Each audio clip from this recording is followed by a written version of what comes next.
까다로운 중대재해처벌법 대응 실무 2강 시작하겠습니다. 오늘 강의는 경영 책임자에 대한 의미와 실질적 지배 운영 관리 사업자 등의 해석에 대해서 좀 설명드리도록 할 텐데요. 일단 저번 시간 강의 내용을 좀 보셔야 될 것 같아요. 우선 지난 시간에 제가 말씀드렸던 강의 내용을 조금 복습하고 가셔야 될 것 같아요. 지난 시간에 중대재해가 발생하면 책임을 지는데 누가 책임을 지느냐? 경영 책임자가 책임을 진다. 그런데 이 중대재해는 일단 중대산업재해는 종사자가 사망한 경우에 책임지잖아요. 근데 이 사업장에서 실질적 지배관리 운영을 하는 경우에 중대재해가 인정되는데 실질적 지배관리 운영은 과연 뭐냐? 이 두 가지 개념을 좀 설명을 드리려고 해요. 이게 되게 중요하거든요. 이 실무에서도 중요한 부분입니다. 특히 경영 책임자 부분 같은 경우에는 그 실무 담당자들께서 사실 기업의 대표께서 이제 형사 책임을 받게 되시니까 이 부분이 아주 중요할 수 있습니다. 좀 설명을 드릴게요. 먼저 그럼 누가 형사처벌을 받나? 이거예요. 경영 책임자의 의미는. 누가 형사처벌을 받지? 누가 형사처벌을 받고 구속까지 되는 거지? 이런 고민이 될 수 있고, 당장 뭐 대표님이나 뭐 사장님이 야, 나 구속되는 거야? 어떻게 해야 돼? 이렇게 지금 접근을 하실 수 있거든요.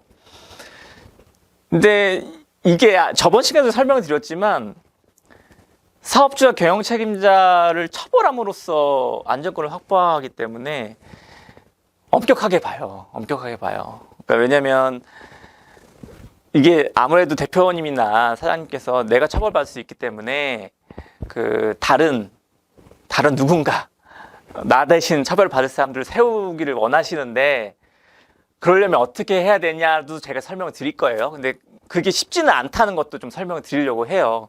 근데 다만 그런 고민들이 있기 때문에 실무자들께서는 보고를 위에 들을 때 이렇게 해야 된다고 합니다. 라고 보고를 드리셔야 되는 상황이 생길 수 있기 때문에 좀 설명을 드리도록 하겠습니다.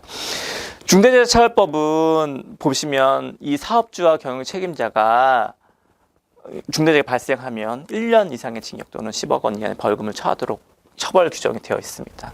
그러니까 이 처벌을 받는 자가 사업주 또는 경영 책임자인데요. 여기서 이제 간단하게 말씀드리면 여기서 또는이라게 되어 있으니까 일단 사업주는 그 사업을 총괄하는 사람인데 사업주가 있고 경영 책임자 있고 둘 다 처벌을 받는 거예요. 그렇게 생각하진 않습니다. 또는은 이 중에서 한 분만 책임을 지는 걸로 보시면 될 거예요. 그러다 보니까 이 사업주란 개념보다는 이 경영 책임자가 되게 애매모호할 수도 있는 개념이기 때문에 이 경영 책임자가 과연 누구나 이런 고민이 주로 수사기관에서 하고 변호하는 입장에서 변호인이 하는 그런 고민의 그런 포커스가 되는 점입니다. 계속 설명을 드릴게요. 방금 말씀드린 건데 사업주와 경영 책임자 등이 모두 처벌을 받나? 그렇지는 않습니다. 그런데 경영 책임자 등의 정의 규정을 보면 일단 경영 책임자는 사업을 대표하고 사업을 총괄하는 권한과 책임이 있는 사람입니다. 근데 여기에 이에 준하여 안전보건에 관한 업무를 담당하는 사람이라고 되어 있어요.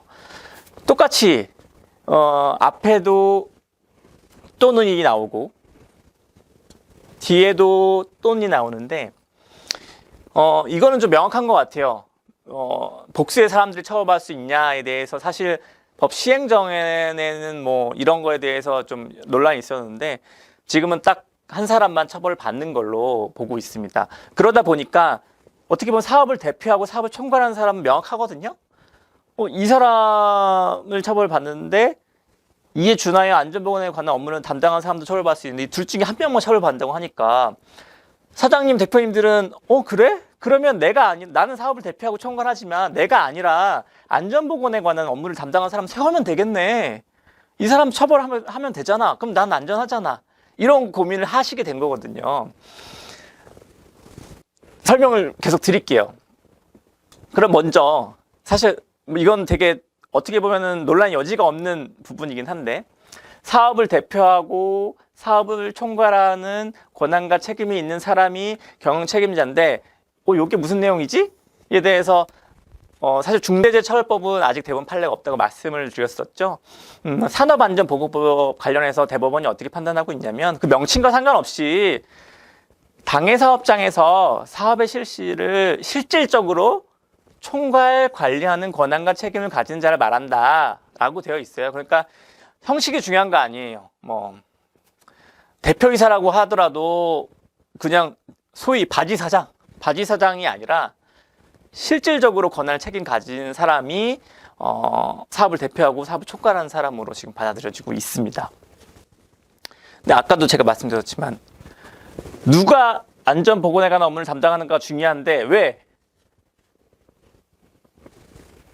안전보건에 관한 업무를 담당한 사람도 처벌받을 수 있고 이 사람이 처벌되면 대표이사는 처벌 안 받을 수 있거든요. 이 개념이 지금 제일 중요한 영역입니다.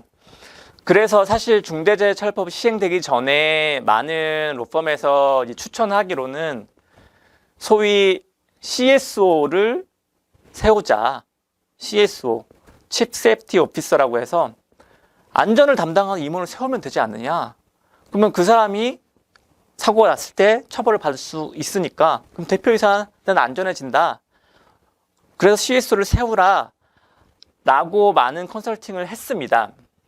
그런데 이제 실제 지금 아직 뭐 법원의 판단이나 대법원 판단이 명시적으로 나온 게 없어서 소위 이제 CSO를 세웠을 때 과연 대표이사가 처벌을 면할 수 있는지 여부가 사실 불분명한 상황입니다. 그런데 수사기관 입장에서는 이런 CSO를 기소를 대신하고 대표이사를 면해주는 결정을 잘 안 하고 있어요. 그러니까 실제 CSO가 있음에도 불구하고 CSO가 아닌 그냥 대표이사를 처벌 대상으로 삼고 피의자로 삼아서 기소하고 있는 상황이거든요. 그러다 보니까 이게 사실 기소까지 이루어지면 형사 법정에도 출석을 해야 되고 하도 고민이 되고 있기 때문에 저희 이제 변호사 입장에서는 CSO를 세우실 거면 제대로 세우셔라. 제대로 세우셔서 아예 수사기관 입장에서도 이건 내가 봐도 대표이사가 아니라 CSO를 책임자로 해야 되는구나 라고 판단할 수 있을 정도까지는 해야 되지 않느냐라고 좀 보수적으로 지금 상담을 드리고 있고 그렇게 생각을 하고 있습니다. 그래서 만약에 갓 건설사 소규모 건설 사업장이라고 하더라도 업무 담당자께서 대표이사께서 CSO 세우면 괜찮다고 하는데 세워봐라고 지시 내려오시면 적어도 이래야 됩니다 라는 보고는 드려야 되거든요. 그에 대해서 좀 설명을 드릴게요.